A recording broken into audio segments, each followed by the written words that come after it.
अस्सलाम वालेकुम व्यूवर्स, मैं हूं आपके दिल का specialist doctor Mujeeb Peerzada. Viewers, आज की जो हमारी बात होगी वो हम कुछ एडवांसमेंट्स की बात करेंगे कि कैसे जो है ना बेहतरी आई और कैसे एक से एक चीज़ स्टेप वाइज बेहतर हो गई रिगार्डिंग स्टेंट्स। जो हम अटैक होता है और उस कंडीशन में मरीज़ को हम जो है ना वो स्टेंट लगाते हैं, नाली जो बंद होती है और उसको खोलने के लिए जो प्रोसीजर किया जाता है, जिसके लिए कार्डियक कैथ के अंदर मरीज़ को जो है ना लेके जाते हैं और उसकी नाली को जो है ना वो खोला जाता है और इसको जो है ना वो परक्यूटेनस कोरोनरी इंटरवेंशन का नाम दिया जाता है और इसमें जो चीज़ की जाती है वो स्टेंट डाला जाता है उस नाली के अंदर ताकि वो खुल जाए और नेक्स्ट जो ब्लॉकेज की वजह से वेसल्स की सप्लाई रुकी हुई है और आगे जो टिश्यू कंप्रोमाइज़ हैं ताकि वो जो है ना उनके अंदर खून की रवानगी हो और वो अपना सही तरीके से काम करें। इसमें हमें समझने की ज़रूरत इसलिए भी है कि क्यों हम उन कुछ पेशेंट्स को जो है ना हम एंजियोग्राफ़ी करवाते हैं और उन्हें जो है ना हम कहते हैं कि आप स्टेंट डलवाएँ। अगर तो पेशेंट जा रहा है, स्टेबल है और मतलब नॉर्मल रूटीन एक्टिविटीज़ पे वो ठीक जा रहा है, तो हम कोशिश करते हैं कि हम उसको जो है वो मेडिसिन के ऊपर उसको चलाएँ। अ, लेकिन जब मेडिसिन लेने के बावजूद भी पेशेंट को डिफ़िकल्टी है, वो उसको एंजाइना हो और उसकी क्वालिटी ऑफ़ लाइफ़ कॉम्प्रोमाइज़ हो रही हो, तो फिर हम इन्वेसिव प्रोसीजर की तरफ जाते हैं और हम जो है ना उसको रिकमेंड करते हैं कि आप स्टेंट डलवाएँ। तो जो ये कोरोनरी स्टेंट्स हैं, जो खून की शरेयानें हैं दिल के अंदर, जो दिल को खुद को सप्लाई करती हैं खून, वो उनके अंदर उनकी नालियों को खोलने के लिए जो एडवांसमेंट्स हुई, ये बड़ा इंटरेस्टिंग सा समझने के वाक़या है। इसमें जो पहले था वो ये किया गया कि जो नालियाँ थीं उसमें अच्छा हुआ ये प्राइमरी पीसीआई की सेटिंग में बात हो रही है कि वो पीसीआई जो अटैक के दौरान फ़ौरन स्टेंट डाले जाते हैं। ये फ़ौरन पेशेंट कहता है कि मुझे दर्द है, आप उसको एडमिट करते हैं, उसको जो है ना स्टेबल करते हैं और उसको डायरेक्ट कैथ में ले जाते हैं। ये इसको एसटी एलिवेशन एमआई कहते हैं, बड़ा अटैक जो होता है और उसमें रिकमेंडेशन ये है अमेरिकन गाइडलाइंस जो हैं और यूरोपियन गाइडलाइंस दोनों मुत्तफ़िक हैं कि उसको स्टेंट के ज़रिए खोला जाए। और जो नॉन एसटी एलिवेशन होता है अटैक, जिसमें ईसीजी के ऊपर ही ये 2 डायग्नोसिस होती हैं, एसटी एलिवेशन और एसटी नॉन एसटी एलिवेशन।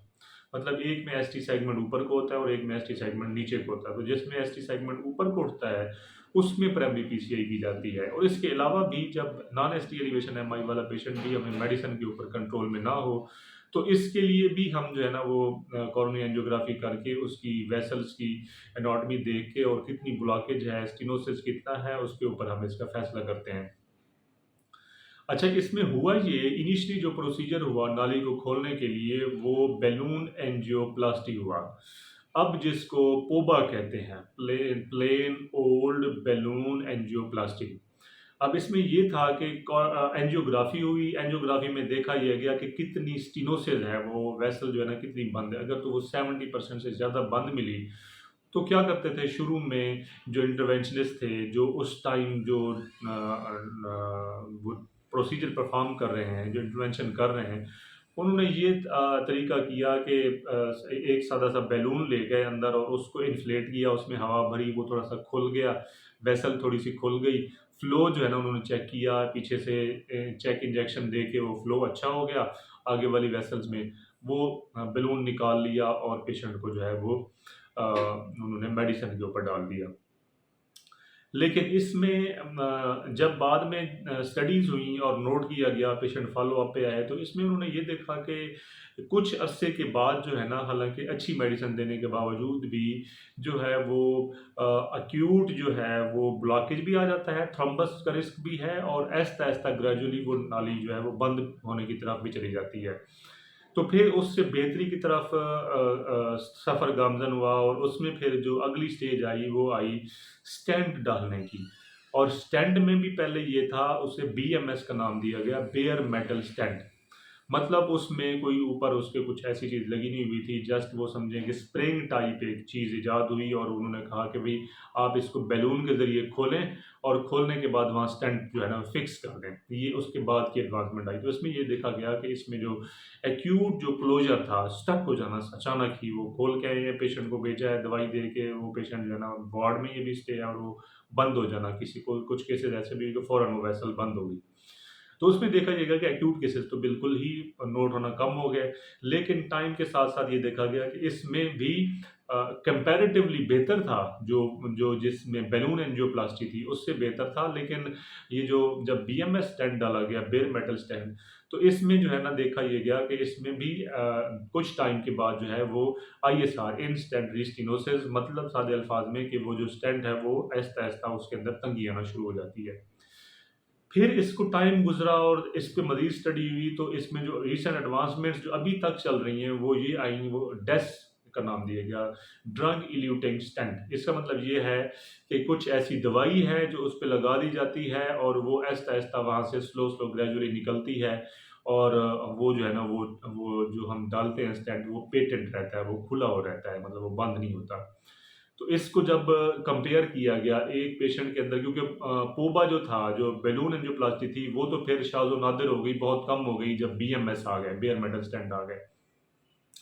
फिर बेयर मेटल स्टेंट के साथ मतलब एक्यूट क्लोजर का तो रिस्क बढ़ा, लेकिन आगे जाके जो है ना वो स्टेंट बंद होने की रेशो वो देखी कि वो है अभी। तो उसको ओवरकम करने के लिए ये डेस इजाद हुआ, ड्रग इल्यूटिंग स्टेंट।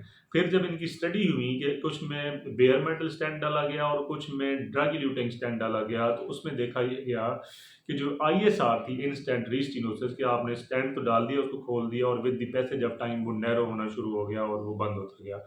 तो जो ड्रग इल्यूटिंग था, वो जो है ना उसमें आईएसआर का रिस्क बहुत रेयर हो गया और काफ़ी अरसे के बाद जाके डेवलप हुआ कंपैरेटिवली जब बीएमएस के साथ इसको किया गया। अच्छा, इसमें बेहतरी किस तरह आई? इसमें ये आई कि इन्होंने ना जो जो जो ये स्टेंट होता है, बेसिकली अब समझ लें जैसे एक स्प्रिंग होता है ना, ऐसे रोल होता है, ये उसी टाइप का एक होता है। और वो जो स्प्रिंग वाली जो वो समझे वो ऐसे जिसको स्ट्रट कहते हैं, स्ट्रट्स के ऊपर उन्होंने दवाई लगा दी, जिसको उन्होंने एंटी प्रोलिफरेटिव एजेंट्स का नाम दिया, कि जो न्यू एंजियोप्लेजिया होता है, जो कि आप जब वेसल के अंदर कोई फॉरेन पार्टिकल वहाँ लगाते हैं तो वहाँ रीग्रोथ शुरू होती है। वो रीग्रोथ जब होती है तो वो उसको आहिस्ता-आहिस्ता बंद कर देती है। तो ये ड्रग इल्यूटिंग स्लो जो है ना, वो वही ड्रग जो है एंटी प्रोलिफरेटिव एजेंट जो है, वो वहाँ से रिलीज़ हुए और उन्होंने न्यू एंजियोप्लेजिया को स्टॉप कर दिया, इनहिबिट कर दिया, जिसकी वजह से फ़ायदा ये हुआ कि लॉन्ग टर्म में भी वो पेटेंट रहते हैं और वो ब्लॉकेज नहीं होते। तो इस तरह ये एडवांसमेंट्स आई। अब देखें अगली एडवांसमेंट क्या आती है। ये प्रोसीजर्स जो है ना ऐसे चलता जा रहा है। उम्मीद करता हूँ कि ये वीडियो आपके लिए बड़ी मालूमाती होगी। आप अपना ख्याल रखें, अपने करीबी लोगों का ख्याल रखें। आखिर में मेरा वही पैगाम कि सबसे पहले सेहत। अस्सलाम वालेकुम।